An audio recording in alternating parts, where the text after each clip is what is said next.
পারি। সে সত্য কথা বলতো, সৎ ছিল, সে মানুষের সাথে খারাপ ব্যবহার করতো না।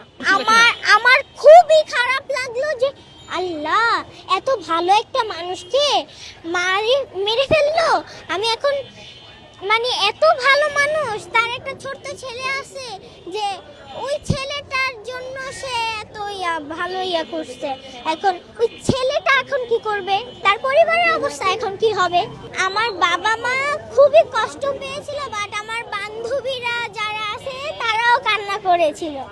আমাদের সরকার যেই আসুক না কেন, ওসমান হাদিকে যেই খুনি হত্যা করেছে তার যেন বিচার হয়। সত্য কথাটা বলার কারণে তাকে গুলিবিদ্ধ করে মেরে ফেলা হলো। আমি চাই যেন ভারতের সরকার ওই খুনিগুলোকে পাঠায় আমাদের দেশে, যেন আমরা খুনিগুলোকে ভালো মতো শাস্তি দিতে পারি। আমি সরকারের কাছে এইটুকুই বলতে চাই। এই যে ভারতের ভাইয়াকে, হাদি ভাইকে হত্যা করে গুলিবিদ্ধ করে যে খুনিগুলো পালিয়ে গেল ভারতে, এই যে নরেন্দ্র মোদি, তারা কেন আশ্রয় দিচ্ছে? তারা যেহেতু পারে, তারা তো পারে যে খুনিগুলোকে পাঠাই দিতে দেশে।